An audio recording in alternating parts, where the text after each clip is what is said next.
الحمد لله وحده والصلاة والسلام على سيدنا محمد من لا نبي بعده وعلى آله وأصحابه المكرمين عنده. أما بعد، قد قال الله سبحانه وتعالى في القرآن المجيد والفرقان الحميد: أعوذ بالله من الشيطان الرجيم، بسم الله الرحمن الرحيم. شهر رمضان الذي أنزل فيه القرآن. وقال تعالى: تبارك الذي نزل الفرقان على عبده ليكون للعالمين نذيرا. صدق الله العظيم. وقال الله جل وعلا في مقام آخر في شأن حبيبه محمد صلى الله عليه وسلم: أعوذ بالله من الشيطان الرجيم. إن الله وملائكته يصلون على النبي يا أيها الذين آمنوا صلوا عليه وسلموا تسليما. اللهم صل وسلم وبارك على عبدك ورسولك وصل على المؤمنين والمؤمنات والمسلمين والمسلمات. مولاي صل وسلم دائما أبدا على حبيبك خير الخلق كلهم هو الحبيب الذي ترجى شفاعته بكل حل من أحوال المؤمنين. حمد و صلاۃ کے بعد برادر عزیز، فاضل جلیل، عالم نبی حضرت علامہ مولانا قاری راجہ عبدالرحیم صاحب قادری دامت برکاتہ العالیہ، برادر مکرم جناب زبیر اسحاق صاحب ایڈوکیٹ کے محترم المقام قاری صاحب، قاری محمد رفیق جامی صاحب، اور معزز اور محترم سامعین اور حاضرین، اللہ تعالیٰ کا فضل اور احسان ہے کہ ختم قرآن مجید کے ایک موقع پر یہ متبر آپ سے ہم کلامی کا اللہ نے ہمیں آپ سے ہمیشہ عطا فرمایا. اس میں اللہ کے فضل اور احسان تو ظاہر ہے کہ ہے، اس کے بغیر کچھ ہو نہیں سکتا. ہمارے بھائی راجہ عبدالرحیم صاحب کا اور ہمارے بھائی زبیر اسحاق صاحب کی محبتوں کا اس میں بڑا ہاتھ ہے. یاد کر لیتے ہیں، ہم بھی یاد کرتے ہیں، حاضر ہو جاتے ہیں، حاضر ہو جاتی ہے ہماری زیادہ طویل گفتگو نہ موقع ہے نہ محفوظ ہے. قرآن مجید فرقان حمید اللہ تعالیٰ کا بہت بڑا انعام ہے. رمضان المبارک یہ اللہ تعالیٰ کا بہت بڑا انعام اور احسان ہے. اور اس کا یہ عشرہ جو عشرہ مغفرت ہے یہ ختم ہوا چاہتا ہے، اور کل سے انشاءاللہ تعالیٰ کل رات سے آخری عشرہ جس کو عتق من النار کہا گیا ہے، رسول اللہ صلی اللہ علیہ وسلم نے ارشاد فرمایا اس مہینے کے تعارف میں: وہ شہر اولہ رحمۃ اوسطہ مغفرۃ وآخرہ عتق من النار. آخری عشرہ نار جہنم سے رہے گا. قریب الاختتام ہے، مہمان کریم مہینہ ہے، اور ہماری خوش قسمتی ہے بس یہی ہے کہ ہمارا واسطہ ہے ہی کریم سے. اللہ کریم ہے، اس کا حبیب کریم ہے، قرآن کریم ہے، اور رمضان کریم ہے. کریموں کے سلسلے میں ان کے درمیان ہمارا گزارا ہوتا ہے، بلکہ کسی نے بڑی خوبصورت بات کہی ہے کہ یا رب کریموں کے رسول تو کریم. خوش نصیبوں کے درمیان دو کریم، خوش نصیب رستے کے درمیان دو کریم. اے اللہ تو بھی کریم ہے، تیرا حبیب بھی کریم ہے. ہم کتنے خوش نصیب ہیں کہ ہم دو کریموں کے درمیان ہیں. یہ اللہ کا فضل اور احسان ہے. یہ قرآن مجید فرقان حمید اللہ تعالیٰ نے اس کو نازل کرنے کے لیے رمضان مبارک کا مہینہ منتخب کرنا ہے. شہر رمضان الذی انزل فیہ القرآن. رمضان یا اردو سے ہے، اس کا معنی ہے جلا دینا. یہ نام عربوں نے سرکار دو عالم صلی اللہ علیہ وسلم کی دنیا میں جلوہ گری سے پہلے رکھے، جس کو ہم اسلامی مہینے کہتے ہیں، عربی مہینے کہہ لیں گے، محرم، صفر، ربیع الاول ثانی سے لے کر یہ عربی مہینے ہیں، اور قبل اسلام ان کے نام تجویز کیے گئے، یعنی مکہ والوں نے تجویز کیے۔ اس سال اس مہینے میں یہ رمضان کا مہینہ آیا، اس سال اتنی گرمی پڑی جلا دینے والے، کہا گیا کہ اگر روٹی کو کچا ایک پتھر پر ڈال دیا جاتا تو وہ گرمی کی وجہ سے پک جاتے تھے، تو رمضان یرمض کا مطلب ہے جلا دینا۔ عربوں نے تو یہ نام اس لیے رکھا، لیکن سچ یہ ہے، حق یہ ہے کہ رمضان کا نام جو ہے وہ اللہ رب العزت نے خود رکھا ہے۔ اللہ رب العزت نے کسی اور مہینے کا نام نہیں رکھا، اللہ رب العزت نے اس مہینے کا نام رکھا ہے۔ رمضان کا نام اللہ نے رکھا ہے، اور اللہ نے ان لوگوں کے دلوں پر اس کو القاء کر دیا، اللہ نے ان کے دلوں میں الہام کر دیا کہ وہ اس مہینے کا نام رمضان رکھے۔ جیسے اللہ نے اپنے حبیب صلی اللہ علیہ وسلم کا نام محمد حضرت سیدنا عبد المطلب کے دل میں القاء کر دیا تھا، ان کے خاندان میں، حالانکہ یہ پہلے نام کسی کا نہیں تھا۔ اور جب یہ نام رکھا گیا تھا سرکار کا، تو لوگوں نے کہا کہ عبد المطلب ہے سرکار، آپ کے خاندان میں دور دور تک کسی کا نام محمد نہیں ہے، آپ نے یہ نام کیوں رکھا؟ تو انہوں نے ظاہراً تو یہی جواب دیا کہ میں یہ چاہتا ہوں اور سمجھتا ہوں کہ میرے اس بیٹے کا ہر جگہ ہر زمانے بہت زیادہ ان کی تعریف کی جائے، محمد مفعل کے وزن پر ہے، لیکن حقیقتاً وہ اللہ رب العزت نے آسمانوں سے اپنے حبیب صلی اللہ علیہ وسلم کے نام نامی کو القاء کیا تھا عبد المطلب کے قلب پر۔ اور یوں ہی رمضان کا نام جو ہے وہ اللہ رب العزت نے خود رکھا، اور خود قرآن مجید فرقان حمید اس کا گواہ ہے۔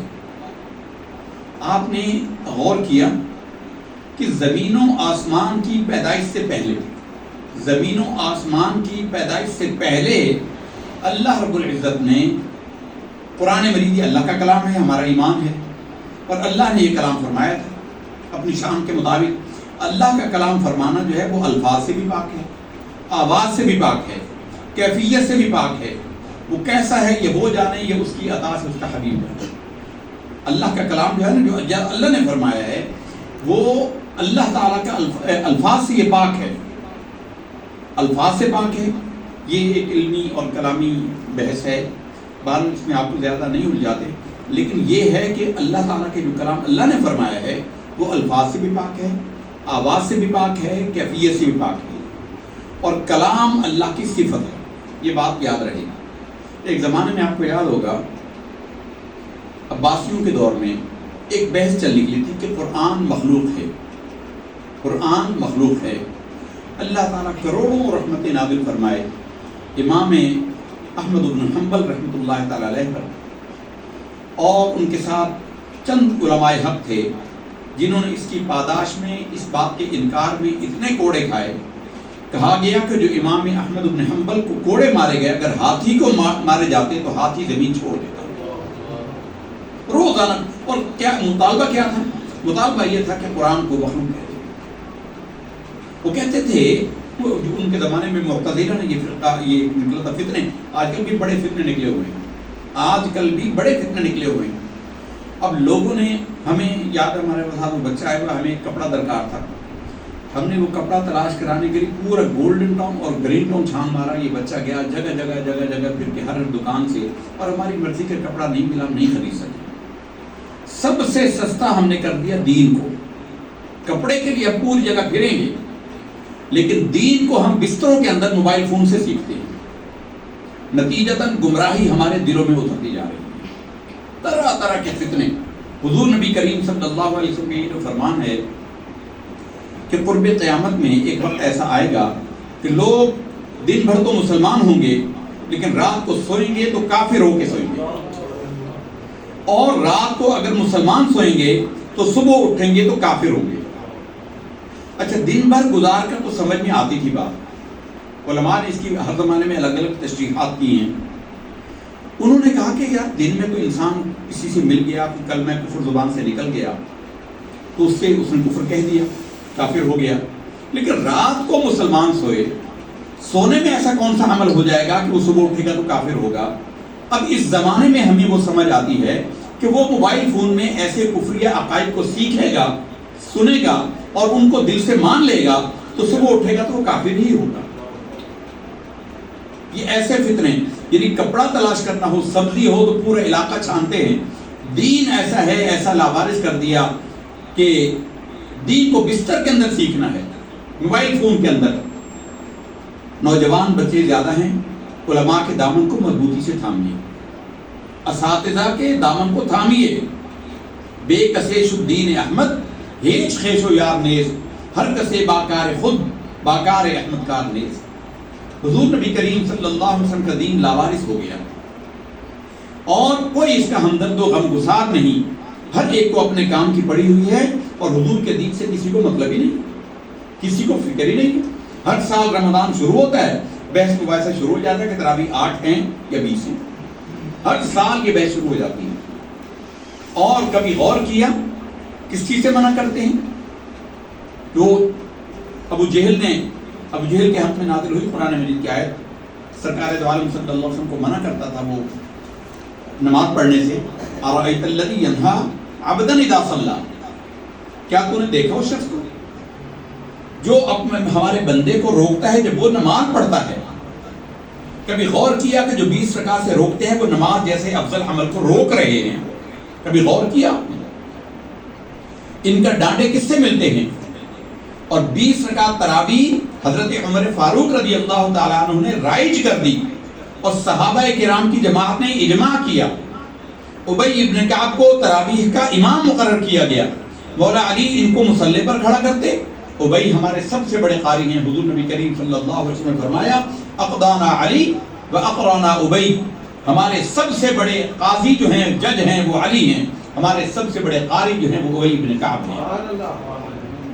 اور مولا علی نے ان کو مصلی پر کھڑا کیا اور عمر جنہوں نے اس کو رائج کیا، جس کے لیے رسول اللہ صلی اللہ علیہ وسلم نے فرمایا ان الشیطان لیفر من عمر، شیطان عمر کے راستے سے بھاگتا ہے.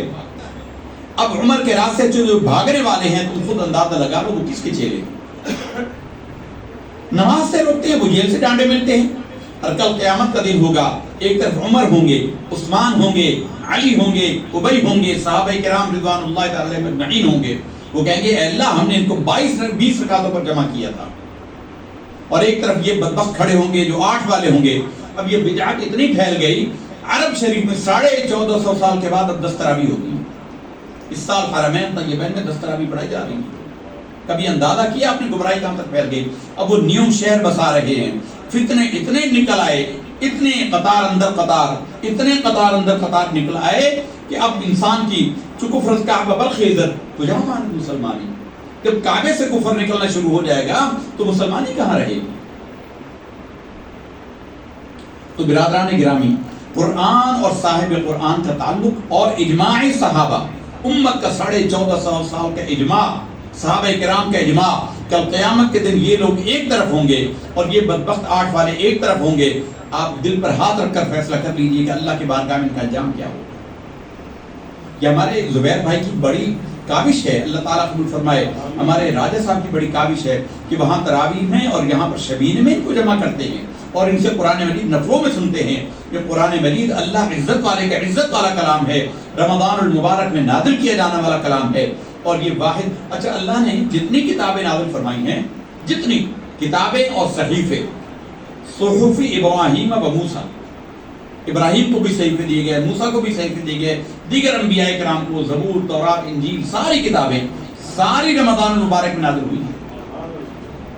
اس مہینے کے اندر کوئی ایسی خاص اللہ نے برکت رکھی ہے کہ اللہ نے اس کو منتخب کر لیا. اور ہم بیان یہ کر رہے تھے کہ اس کا نام اللہ نے رکھا کہ زمین و آسمان کی پیدائش سے پہلے اللہ نے قرآن مجید اپنا کلام فرمایا تھا. اور اس کلام کے اندر یہ لفظ ہے شہر رمضان، رمضان وہ مہینہ ہے. تو رمضان کا نام اللہ نے زمین و آسمان کی پیدائش سے پہلے رکھ دیا تھا. تو جب عرب رکھنے لگے اس مہینے کا نام تو اس وقت ان کا نام ان کو رمضان ان کے دلوں میں ڈال دیا. تو بہرحال ہم بات کر رہے تھے کہ فتنے جب نمودار ہوتے ہیں نا، کبھی آپ نے دیکھا یہ آپ کے قریب ملید ہاٹ سے ایک جنکشن نکلتا ہے، لائن نکلتی ہے، ایک لائن ماڈل کالونی چلی جاتی ہے اور ایک لائن جو ہے وہ مین لائن کراچی کی طرف، ملتان کی طرف، لاہور کی طرف چلی جاتی ہے۔ درمیان میں ذرا سا 2 سود کا وقفہ ہوتا ہے، جہاں سے ٹریک جدا ہوتے ہیں نا 2 سود کا وقفہ ہوتا ہے ذرا، یعنی بتانے کا مطلب یہ ہے کہ فتنہ آغاز میں ذرا سا فرق کرتا ہے۔ فتنہ جب پھیلتا ہے آغاز میں چھوٹا سا فرق ظاہر ہوتا ہے، لیکن بعد میں پھر وہ ایک لائن حیدر سکھر جا کر، روڑی جا کر کوئٹہ نکل جاتی ہے اور ایک پشاور چلی جاتی ہے۔ آدھے انچ کا 2 سود کا فاصلہ ہوتا ہے، لیکن دیکھیے ترسن رسی بکابہ احرابی کی راہ تمی روی بترکستانس، جس راستے پر تو جا رہا ہے یہ کعبے کو نہیں جائے گا، کیونکہ جس راستے پر تو جا رہا ہے یہ ترکستان جاتا ہے۔ ذرا سا فرق ہوتا ہے۔ عباسیوں کے دور میں یہ فتنہ کھڑا ہوا، معتزلہ نے فتنہ ڈالا اور انہوں نے کہا کہ یہ قرآن مخلوق ہے۔ علماء نے کہا نہیں، یہ مخلوق نہیں ہے۔ انہوں نے کہا مخلوق نہیں ہے تو خالق ہے، کیونکہ کائنات میں 2 ہی حیثیتیں ہیں، یا خالق ہے یا مخلوق ہے، اللہ اور باقی اس کے بندے۔ پہاڑ بھی اللہ کے بندے، سورج چاند ستارے بھی اللہ کے بندے، جانور بھی اللہ کے بندے، انسان بھی اللہ کے بندے، زمین و آسمان اللہ کے بندے، ہر شے مخلوق، اللہ خالق۔ تو اگر تم کہتے ہو کہ یہ قرآن مخلوق نہیں ہے تو پھر یہ کیا ہے؟ خالق ہے، تو اس کو سجدہ کرو، اس کی عبادت کرو۔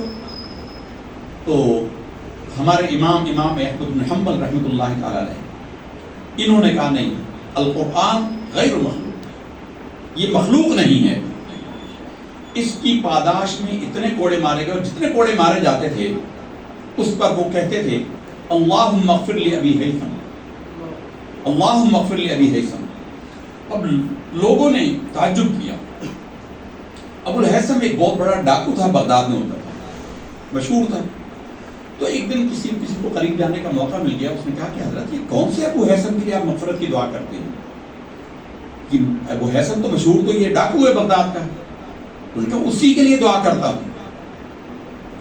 اس ڈاکو کے لیے کوڑے آپ کو پڑتے ہیں اور دعا آپ اس ڈاکو کے لیے کرتے ہیں؟ فرمایا کہ ایک دفعہ مجھے کوڑے مارنے کے لیے لایا جا رہا تھا، اور جان بچانا، آپ جانتے ہیں کہ جان بچانے کے لیے کوئی کلمہ کفر بھی کہہ دے، من کفر باللہ من بعد ایمانہ الا من اکرہ وقلبہ مطمئن بالایمان، اگر کسی نے مجبوری میں کلمہ کفر بھی کہہ دیا تو جان بچانے کے لیے تو اللہ تعالیٰ نے اس کے لیے معافی رکھی۔ ہمارے ریاست کی اپنی آیت نازل ہوئی ہے۔ تو کہتے ہیں کہ مجھے اتنی سزا ملتی تھی، کئی دفعہ مجھے خیال آیا کہ میں جان بچانے کے لیے، سے جاہل ہے، اس سے کیا بحث کروں، تو جان بچانے کے لیے کہہ دوں۔ کہتے ہیں کہ میں اب مجھے لایا جا رہا تھا دربار میں کوڑے مارنے کے لیے، ابو ہیثم وہ ڈاکو میرے پاس سے گزرا۔ انہوں نے کہا امام دیکھ لیجئے میں برائی کے راستے پر رہا ہوں، 20 بار پکڑا گیا ہوں، اتنے کوڑے کھائے ہیں، لیکن میرے قدم نہیں ڈگمگائے۔ اے امام آپ تو راہ حق پر ہیں، اگر آپ کے قدم ڈگمگا گئے تو دیکھیے کہ امت کا حال کیا ہو جائے گا۔ تو فرماتے ہیں کہ جب بھی میرا قدم لڑکھڑانے لگتا مجھے ابو ہیثم کی بات یاد آ جاتی، اس کی بات مجھے استقامت دیتی تھی، میں اس لیے کہتا تھا کہ اللہم اغفر لی ابی ہیثم، اے اللہ ابو ہیثم کی مغفرت کر، معاف کر دینا اسے۔ تو عرض کرنے کا مطلب یہ ہے کہ اس وقت یہ فتنہ نکلا اور اتنی سزا دی گئی، ان کے 2 کندھے نکال دیے گئے تھے، کندھوں سے گھوڑے کو باندھ کے ایک ادھر ان کو کھینچا اور یہ کندھوں کے جوڑ اکھڑ گئے۔ اتنی سزا صرف یہ کہنے کی کہ آپ قرآن کو مخلوق کہیں۔ اب دیکھیے مخلوق اور غیر مخلوق کے کہنے میں فرق کیا ہوگا۔ اب دیکھیے لوگوں کو اس کی ابھی بھی سمجھ نہیں ہوگی، آج 1400-1300 سال گزر کے 1200 سال، آج بھی لوگوں کو سمجھ نہیں ہوگی کہ مخلوق اور غیر مخلوق میں فرق کیا ہے۔ مخلوق کا حال متغیر ہوتا ہے، مخلوق کا حال تبدیل ہوتا رہتا ہے۔ یہ بچہ ہے، 10 سال بعد یہ نوجوان ہو جائے گا، 15 سال بعد پھر کڑیل جوان ہو جائے گا، پھر ادھیڑ عمر ہو جائے گا، پھر بوڑھا ہو جائے گا، حالت بدلتی رہے گی۔ اگر ایک مرتبہ قرآن کو مخلوق مان لیا جائے تو پھر اس میں امینڈمنٹس ہوتی رہتی ہیں، ترامیم ہوتی رہتی ہیں، کمی بیشی ہوتی رہتی ہے، تغیر ہوتا رہتا ہے، تبدیلی ہوتی رہتی ہے۔ یہ اتنا بڑا فتنہ تھا، لیکن ظاہر ایک لفظ ہے، قرآن مخلوق ہے۔ بس بڑے بڑے لوگ، کوئی لالچ میں آ گیا، کسی نے جان بچانے کے لیے کہہ دی، امام صاحب ڈٹے رہے، کسی کو سمجھ نہیں آتا تھا، دلیل کی بات اس کو سمجھ نہیں آتی تھی، گمراہی کے دروازے اس پر کھل چکے تھے، اور وہ کہتا تھا قرآن مخلوق ہے۔ امام صاحب کہتے تھے کہ یہ اللہ کے نبی صلی اللہ علیہ وسلم نے بتانا تھا اگر ہوتا. یہ صحابہ کرام اس مسئلے میں بحث کرتے. کسی کا قول تمہارے پاس موجود ہے؟ یہ نوجوانوں کے لیے بڑا سبق ہے. آج بھی جب کوئی نیا فتنہ آئے تو اپنے علماء کو دیکھیے. علماء حق نے اس مسئلے میں کیا کہا ہے، اس کو سمجھ میں نہ آئے اس کو مضبوطی سے تھام لیں. سٹی اسٹیشن پر، کراچی سٹی اسٹیشن پر ایک مرتبہ مسلمان سفر کر رہے تھے. وہاں کی مسجد میں نماز پڑھ رہے تھے تو قادیانی آ گئے. ظاہر ہے قادیانی کو شکل و صورت، لباس، وضع قطع نماز بھی پڑھتے ہیں ہماری طرح، نام بھی ہماری طرح ہوتے ہیں. تو ایک آ گیا، جو 8-10 دوست جا رہے تھے ان کے پاس، ایک کے پاس آ گئے اور اسے کہنے لگا ہمارے نبی کا نام کیا ہے؟ سب نے کہا محمد صلی اللہ علیہ وسلم. انہوں نے کہا حضور کا اور نام کیا ہے؟ احمد. حضور کے 2 نام ذاتی ہیں، اللہ کا ایک نام ذاتی ہے، حضور کے 2 نام ذاتی ہیں. ان لی اسماء انا محمد وانا احمد وانا العاقب الذي ليس بعده نبي وانا الحاشر الذي يحشر الناس على قدمي وانا الماحي الذي يمحو الكفر. یہ حضور کے نام ہیں. احمد اور محمد ذاتی نام ہیں. زمین پر محمد، آسمانوں پر احمد. زمین پر حضور کا نام محمد ہے، آسمانوں پر احمد ہے. انہوں نے کہا آپ کا ایک اور نام بھی ہے، وہ کیا؟ انہوں نے کہا احمد. ہاں آپ کو تو بتاتا ہے، صحیح ہے. انہوں نے کہا اچھا یہ بتاؤ کہ اگر ہم کلمہ پڑھیں اور کہیں لا الہ الا اللہ محمد رسول اللہ، یہ حضور کا نام ہے. اگر ہم کہیں کہ لا الہ الا اللہ احمد رسول اللہ تو کیا فرق پڑے گا؟ کوئی فرق نہیں ہے، نام ہے، حضور کا نام ہے. اب سب سوچ میں پڑ گئے. ان کو پتہ نہیں تھا کہ یہ قادیانی ہے. یہ احمد سے مراد غلام قادیانی لے رہا تھا. اب ظاہراً اس نے کوئی فرق نہیں کیا، نہ محمد حضور کا ہے. لیکن اللہ نے ایک بندے کو جرأت دی، جاہل تھا، ان پڑھ تھا. انہوں نے کہا دفع ہو جا، ہم ہمیشہ سے یہ سنتے آئے ہیں کہ لا الہ الا اللہ محمد الرسول اللہ. جو ہمیشہ سے امت کے علماء کہتے آئے ہیں اس کو مضبوطی سے تھام لیں، آپ راہ حق پہ قائم رہیں گے. ورنہ شیطان اتنے حملے کرتا ہے کہ انسان اچھے لوگوں کے قدم اکھڑ جاتے ہیں. تو امام صاحب کہتے تھے کہ قرآن غیر مخلوق ہے. بھائی مخلوق نہیں ہے. وہ کہتا تھا مخلوق نہیں ہے تو اس کو سجدہ کرو، اس کو معبود مانو. اچھا مسئلے میں اب باتیں آ گئیں، ماشاءاللہ صاحبان علم بھی بیٹھے ہیں، تو نوجوانوں کے لیے ان کو تو پتہ ہے قرآن اور رسول اللہ صلی اللہ علیہ وسلم کے درمیان کئی لوگ موازنہ کرتے ہیں کہ قرآن افضل ہے یا اللہ کے نبی صلی اللہ علیہ وسلم افضل ہے. قرآن جو ہمارے پاس موجود ہے یہ حادث ہے، یہ لکھا گیا ہے، اس کے لفظ ہیں، اس کے حروف ہیں، 2 جلدوں کے اندر ہے. اس کتاب سے، اس قرآن سے ہمارے نبی افضل ہیں. اور جو اصل اللہ کا کلام ہے وہ حضور سے افضل ہے. کلام اللہ کی صفت ہے. تو بہرحال امام صاحب اس کا انکار کرتے ہوئے کہتے ہیں اچھا مخلوق نہیں ہے تو کیا ہے؟ انہوں نے کہا کہ کلام اللہ کی صفت ہے اور صفت مخلوق نہیں ہوتی. اب ہم باتیں کر رہے ہیں، کلام کر رہے ہیں، تو کلام ہمارا پیدا کیا ہوا نہیں ہے، انسان کی صفت ہے. انسان کو جو سماجیات کے ماہرین جو ہیں وہ اس کو حیوان ناطق کہتے ہیں، بولنے والا حیوان. یہ صفت ہے، یہ اللہ کی صفت ہے. اور اللہ کی صفت، یہ پھر لمبی مباحث ہو جائیں گے اور مشکل ہو جائیں گے. مختصر یہ ہے کہ امام صاحب کہتے تھے کہ کلام اللہ کی مخلوق نہیں، اللہ کی صفت ہے، اور صفت غیر مخلوق ہوتی ہے. اللہ تعالیٰ کے عین بھی نہیں ہے، اللہ سے جدا بھی نہیں ہے. تو اللہ کا جو کلام ہے، جو اللہ نے اپنی شان کے مطابق فرمایا، وہ حضور سے افضل. اور جو ہمارے پاس قرآن ہے یہ اس کے ہمارے نبی صلی اللہ علیہ وسلم افضل. کیونکہ یہ قرآن جو مصحف ہے، اس کو اصل میں عربی میں تو مصحف کہتے ہیں، ہم اس کو قرآن شریف کہہ دیتے ہیں، اس کو عربی میں مصحف کہتے ہیں. تو مصحف سے ہمارے نبی افضل ہیں. تو امام صاحب فرماتے تھے کہ قرآن اللہ کی صفت ہے اور یہ غیر مخلوق ہے، لیکن اس کو سمجھ نہیں آئی. بڑی سزائیں دیں، زمانہ گزر گیا. ایک دن دربار میں بیٹھا تھا. اب دیکھیے اللہ جب ہدایت کا دروازہ کھولتا ہے، اتنے بڑے امام کی باتوں سے سمجھ نہیں آئی. ایک میراثی کی بات سمجھ آ گئی، بانڈ کی، جو کر مسخرہ. وہ دربار میں آیا اور دھاڑ کرتا ہوا آیا، روتا ہوا آیا، چیختا چلاتا ہوا آیا، بیان کرتا ہوا آیا اور کہنے لگا عظم اللہ اجرک فی القرآن یا امیر المومنین. اے امیر المومنین، قرآن مر گیا اور قرآن کے معاملے میں مرنے پر، آپ کے صبر کرنے پر اللہ تعالیٰ آپ کے اجر میں اضافہ کرے. عربوں میں تعزیت کا یہ جملہ ہے، عظم اللہ اجرک، اللہ تیرے اجر میں اضافہ کرے. مطلب یہ ہے کہ جو تجھے تکلیف پہنچی، جو سانحہ ہوا، جو نقصان ہوا، اس کے اوپر صبر کرنے میں اللہ تیرے اجر میں اضافہ کرے. یہ تعزیتی جملہ ہے عربوں میں، آج بھی ہے. عظم اللہ اجر، اس نے کہا عظم اللہ اجر کا فی القرآن یا امیر المومنین. قرآن کے معاملے میں قرآن مر گیا، قرآن ہلاک ہو گیا، اور اب ہم پریشان ہیں کہ تراویح میں کیا پڑھیں گے، قرآن نمازوں میں کیا پڑھیں گے. قرآن تو مر گیا. تو وہ خلیفہ، وہ معتصم باللہ، انہوں نے کہا کیا بکواس کرتا ہے، قرآن کیسے مر سکتا ہے.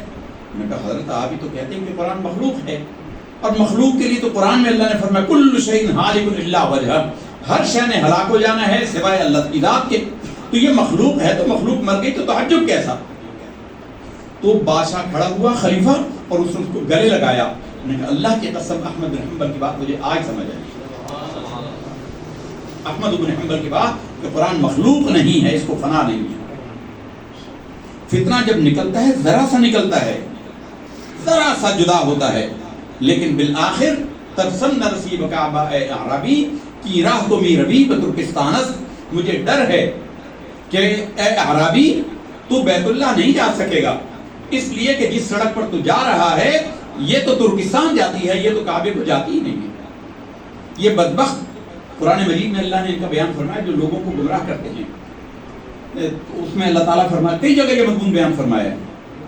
قالت، جو ہم آپ کے سامنے پیش کریں 8ویں بارے میں، قالت اخراہم لأولاہم ربنا هؤلاء اضلونا فآتهم عذابا ضعفا من النار قال لكل ضعف ولكن لا تعلمون. جب جہنم میں جانے والے جہنم میں جائیں گے، ان سے پہلے آگے کے لوگ پہلے پہنچے ہوں گے، جو ان کے سردار ہوں گے جنہوں نے ان کو گمراہ کیا ہوگا، گمراہوں کو. تو جب گمراہ ان کو دیکھیں گے وہ کہیں گے، وہ گمراہ جو بعد والے ہوں گے وہ کہیں گے قالت اخراہم، بعد والے کہیں گے لأولاہم، پہلے والوں کے لیے، ربنا هؤلاء اضلونا، اے اللہ یہ ہیں وہ بدبخت جنہوں نے ہمیں گمراہ کیا تھا. فآتهم عذابا ضعفا من النار، اے اللہ ان کو جہنم کا 2 گنا عذاب دینا، اس لیے کہ یہ خود بھی گمراہ ہوئے اور انہوں نے ہمیں بھی گمراہ کیا. اللہ فرمائے گا، قال، رب فرمائے گا لکل ضعف ولکن لا تعلمون.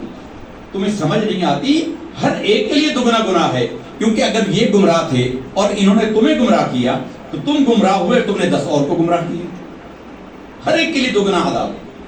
تو جو ایسے لوگوں کے پیچھے چلیں گے جو صحابہ اکرام کے علی الاعلان مخالفت کرتے ہیں، اجماع صحابہ کے خلاف ہیں، صحابہ 1450 سال کی امت کے معمول کے خلاف ہو رہے ہیں، آپ بتائیے کہ 1450 سال کے مسلمان صحابہ کرام، اتنی بڑی جماعت کے صحابہ، اور پھر سب سے بڑے عمر فاروق جن کے راستے پر شیطان بھاگ جاتا تھا ان کو دیکھ کر. اور سرکار نے فرمایا کہ الحق ینطلق علی لسان عمر، حق جو ہے وہ عمر کی زبان پر اللہ نے جاری کر دیا. الحق یجری علی لسان عمر، حق عمر کی لسان پر جاری ہو گیا. وہ عمر جس کی زبان پر حق ہے وہ کھڑا ہوگا ایک طرف، اور دوسری طرف ہوں گے یہ آج کے بدبخت. آپ اندازہ لگائیں کہ پھر کس کے ساتھ حشر ہوگا ایسے لوگوں. اس لیے یہ گمراہی کا جو فتنہ ہے یہ بڑے چھوٹے سے فرق سے شروع ہوتا ہے، لیکن بالآخر زمین کے مشرق و مغرب کا راستہ جدا ہو جاتا ہے. اس لیے اور دین کو سیکھنے کے لیے دین سب سے قیمتی ہے. قبر میں جانے کے بعد دین ہی کام آنے والا ہے، ہر شے دنیا میں رہ جانی ہے. تو اس لیے دین کی حفاظت کرنی ہے تو علماء حق کے دامن کو مضبوطی سے تھامیں، علماء حق کے دامن کو مضبوطی سے تھامیں، علماء کے ساتھ بیٹھنے کو معمول بنا لیں. حضور نبی کریم صلی اللہ علیہ وسلم نے اس لیے فرمایا ہے کہ علیکم مجالس الابرار، تمہارے لیے لازم ہے نیک لوگوں کی صحبت کو اختیار کرنا.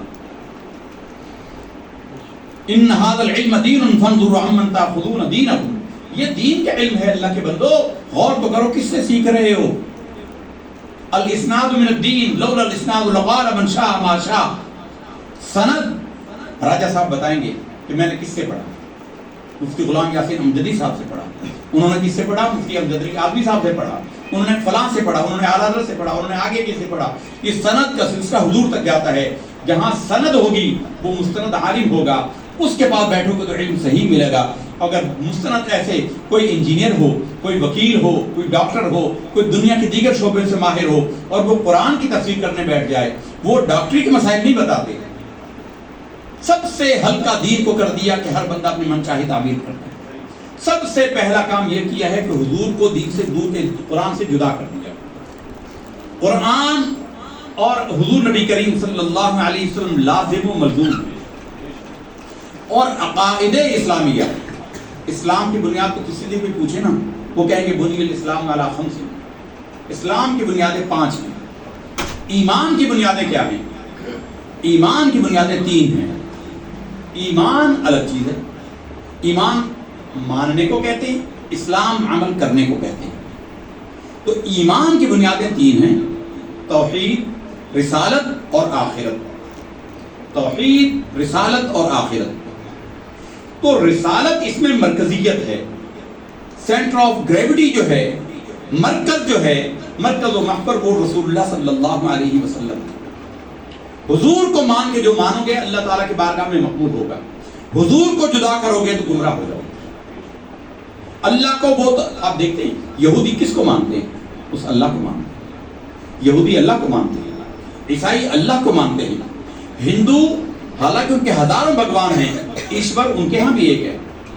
کسی عالم ہندو سے پوچھ لیجئے، وہ کہیں گے ایشور ہمارے ہاں بھی ایک ہے۔ خدا کی یکتائی کا تصور ہر مذہب کے اندر ہے۔ کیا اللہ کو ان کی توحید مقبول ہے؟ ہمارے امام نے اس لیے فرمایا ہے قل کہہ کے اپنی بات بھی منہ سے تیری سنی۔ دیکھیں نا، قل هو اللہ احد آپ سنیں، اگر ذرا سی عربی بھی جانتے ہیں تو اس کا مطلب ہے قل، آپ تم کہہ دو، تم فرما دو، تم فرما دو۔ اب دیکھیے ایک ایک لفظ کے اندر ایک ہزار معانی چھپے ہوئے ہیں، اب ہمارا وقت اس کا متحمل نہیں۔ اعلیٰ حضرت نے اس کا ترجمہ کیا تم فرما دو، تم فرما دو۔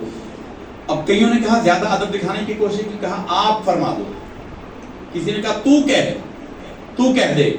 اب دیکھیے کتنا فرق ہے، ایک ایک لفظ کے اندر اعلیٰ حضرت پر قربان جائیے، ہمارے ماں باپ، ہمارے بچے قربان اعلیٰ حضرت امام اہل سنت مجدد دین ملت، امام عاشق اہل سنت امام احمد رضا خان قاضی۔ ایک جملے کے اندر لفظ، ایک لفظ کے اندر قل، اس کا لفظی معنی کہہ، امر ہے، لیکن کسی نے ترجمہ کیا تو کہہ دے، کسی نے کہا آپ فرما دیں، اعلیٰ حضرت نے ترجمہ کیا تم فرما دو۔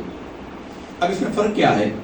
فرمائے کہ تم اپنے سے چھوٹے کو کہا جاتا ہے، حضور اللہ سے چھوٹے ہیں، تم اس لیے اللہ نے تم کہا، ترجمہ کیا، اور مخلوق سے بڑے ہیں تو مخلوق کے لیے تم فرما دو، تم کہہ دو، یا تو کہہ، یہ بے ادبی ہے۔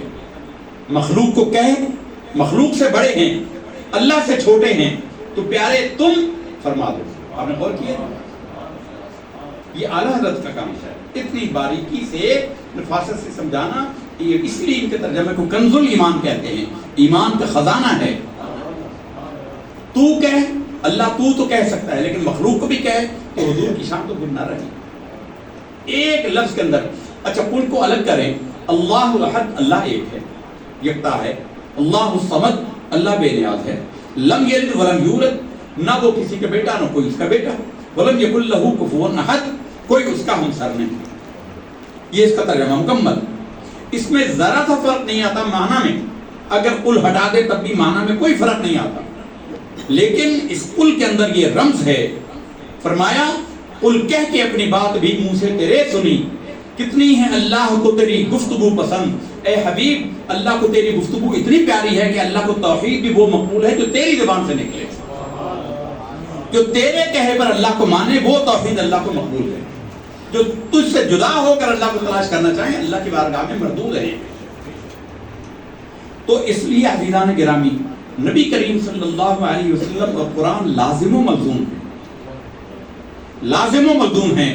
قرآن الحمد سے والناس تک اللہ کے حبیب کی نعت پر مشتمل ہے۔ القرآن کلام اللہ و یشتمل علی نعت محمد صلی اللہ علیہ وسلم۔ ہم ہمیشہ ایک بات سناتے ہیں، ہم ایک دفعہ گئے، ہمارے ایک جاننے والے تھے، اچھے تعلق والے تھے، گلشن اقبال میں رہتے تھے، فوت ہو گئے، صدیقی صحابہ تھی، خود صدیقی وفات پا گئے۔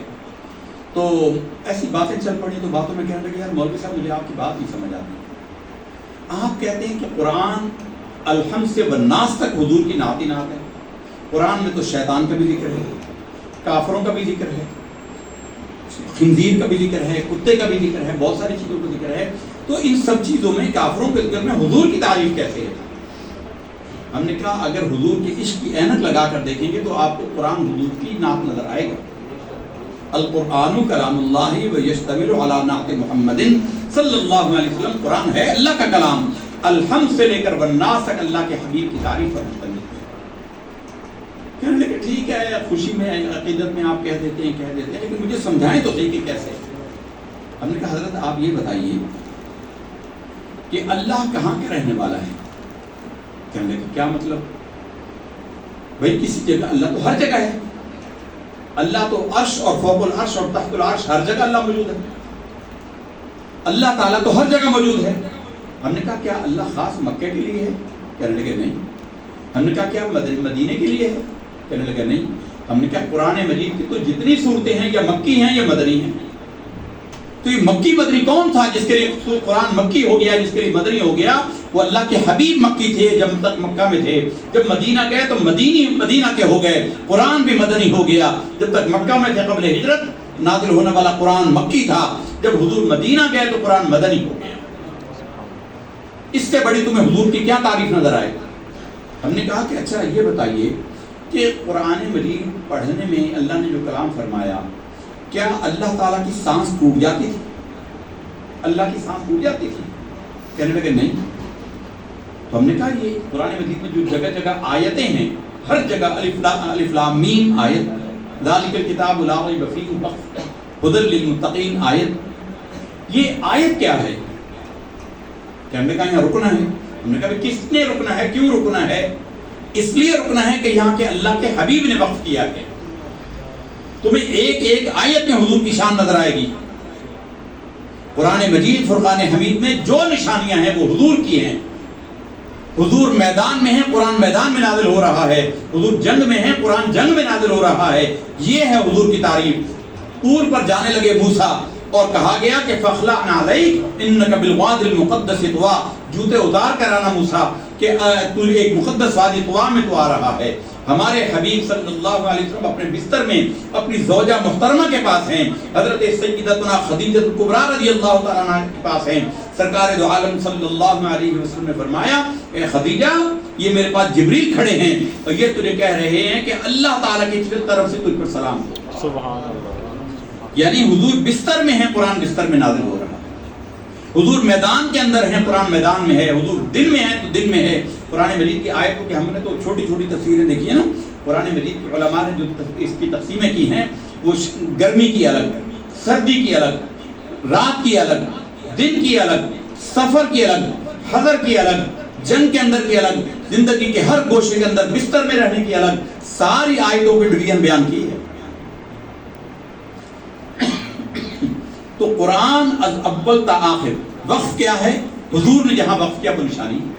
اللہ کو تو سانس لینے کی ضرورت ہی نہیں، اللہ اس سے پاک ہے. تو سانس وقف کس نے کیا؟ اللہ کے حبیب نے کیا، وقف کیا. رکوع کا عین نشان لکھا ہوتا ہے. کیا مطلب ہے رکوع کا؟ حضور نے نماز پڑھ کر یہاں رکوع کیا، اس لیے رکوع کی علامت ہوگی. کیا اللہ کسی کو رکوع کرتا ہے؟ تو عزیزان گرامی، قرآن مجید کے حوالے سے بڑی باتیں ہیں لیکن ظاہر وقت اس کا کافی زیادہ ہو گیا ہے. شہر رمضان، ایک ہم نے یہ بتایا کہ رمضان اللہ نے رکھا ہوا نام ہے کہ اس زمانے میں جب عرب رکھ رہے تھے تو اللہ نے ان کے دلوں پر القاء کر دیا. یہ اللہ کا رکھا ہوا، کیونکہ قرآن اللہ کا کلام ہے اور اللہ نے زمین و آسمان کی پیدائش سے پہلے کلام فرمایا ہے.